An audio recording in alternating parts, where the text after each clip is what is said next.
Turkish multinational insurance company that invests a total of $19.38 million into Israeli banks. Israeli ethnic cleansing of the Palestinians is made possible by these facilitators, many of which are private corporations reaping profits from dispossession and repossession. We are here to say that AXA Insurance is one of those that enable Israeli settler colonialism to happen on the Palestinian bodies, homes, and lands. And that does not work without the support of the Zionist colonial establishment under our watch. Palestinians have vowed to never forget nor forgive. We will make this vow. We will never forget that AXA takes part in the construction of illegal settlements and providing financial services to these settlements that strip Palestinians of their lands, their lives, their dreams, their homes. The three major banks are Bank Halomi, Leumi Bank, and Bank of Israel Discount Bank. These banks have been a financial backbone for the Zionist project since 1948 and the Nakba, and even today. Colonialism is not something of the past. It is happening right now. These banks are complicit in war crimes, making AXA complicit in these war crimes. The Palestinians' fight for liberation extends to our streets here, today, tomorrow, every single day when we come out to stand for Palestine. Where business decisions are happening in these offices, they cause pain and suffering for the Palestinians. It is up to us to disrupt the status quo and to stop allowing these companies to operate normally. No business as usual. So we will continue to come out and call AXA out for what it does, for investing $19.3 million. That's money that we cannot even imagine in our lifetime. And they make those investments willingly, and it's time for them to cut these ties. So I say boycott! Please! Boycott! AXA! Boycott! AXA! Boycott! AXA! Boycott! Boycott! AXA! AXA is an investor in the genocide property Caterpillar.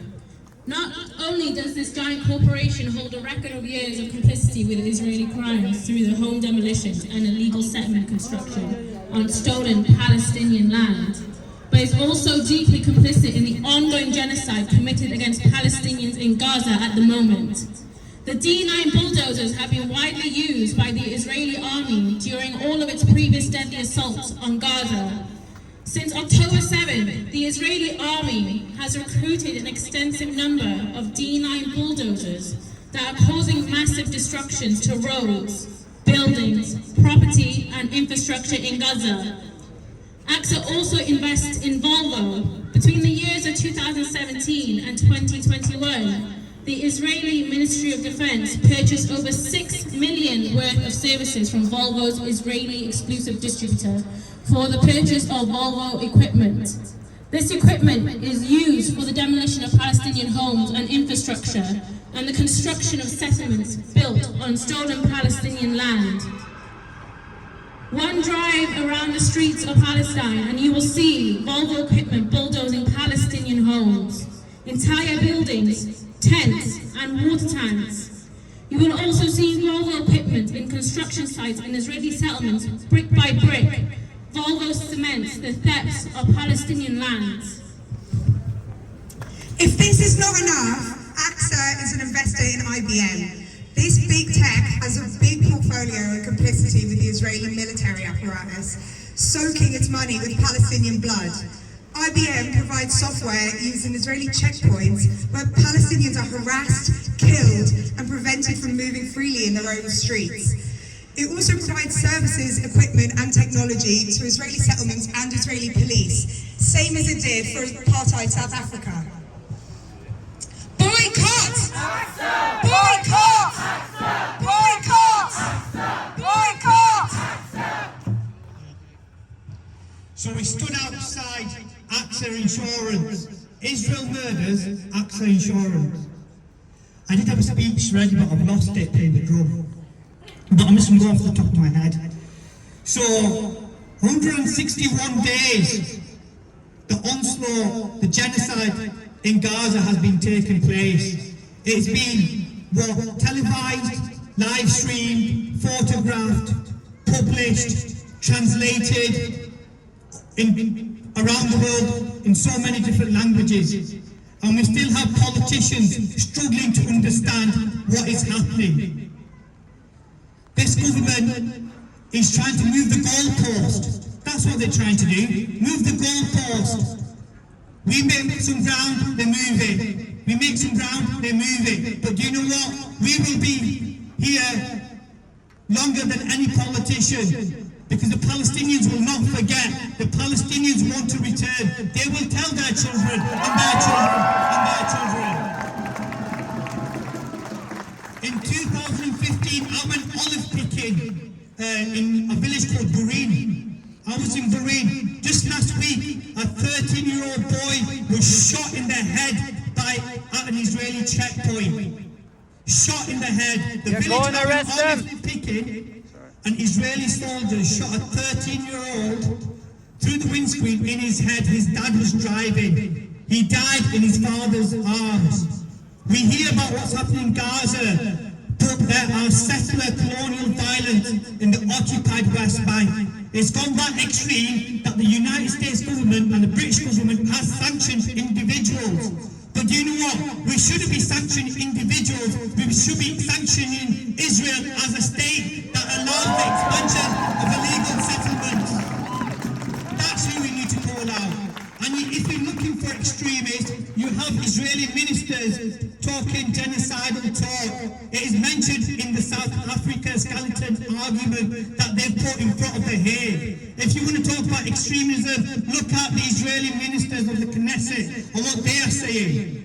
Yeah, police go and arrest them. Look at our own government. Look at our own government taking away our rights to protest and freedom of speech. Shame. Shame. Arrest them. Arrest them. I don't know who's a teacher here, but if you're a teacher, you know how botched up a job Michael Gove has done with education. And you're letting this man in charge. Look at the amount of dodgy PPE contract deals he gave out to his mates during COVID, and you want to let him define what extremism is. Arrest him. They're going to make it illegal for mend and cage. Do you know what mend and cage do? Mend document Islamophobia. They called out the Tory party for its Islamophobia. They called out the Labour Party for its Islamophobia. They want to ban that organisation. Do you know what Cage do? Cage are the organisation that when you are arrested under terrorism laws, they're the ones that come and defend you. If you're in the Muslim community and you're being charged with hate speech or potentially terrorism charges, no one's going to touch your case apart from Cage. And one of their biggest speakers is Mozambique. Do you know where Mozambique was? Yeah, Who knows Mozambique? Yeah. He was proved innocent. He was proved innocent. He was held without trial, charge, or evidence for, 15, 20 years. He was held. The same, no evidence, no charge, no evidence, are countless of Palestinians under military court in Israeli prisons, which is illegal under the Geneva Convention. It's illegal, police. And we keep going Arrest on. them. I could be here all day. I know we've got a protest to finish, but I just want to finish on this. I want to send my utmost respect and solidarity with the first black female Minister of Parliament, the Honourable Lady for Hackney and Stoke Newsington, Diane Abbott. She's faced racism. She's faced all sorts. And do you know what? Not only from people that donate to the Tory party, but within our own ranks. And we talk about we have moved forward. But we are in living memory in my lifetime that someone in Parliament is facing racism.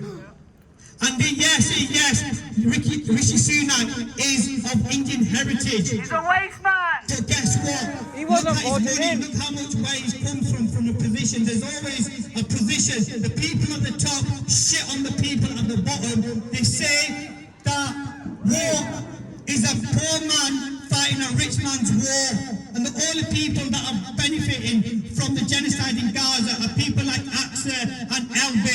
He wasn't even voted. So we say end to profit, end to complicity, and it's time that after nearly 5 months of protesting that we keep going. We keep going. They think our numbers are going to dwindle. Are we going to forget about Palestine? They try blanking the news out about Kate editing some photos. We're not going to be bluffed by that. I saw Diane Abbott on BBC News stand up 46 times to catch the speaker's attention. 46 times she stood up. The speaker ignored her. The speaker ignored the SNP motion for an immediate ceasefire. He's ignored that.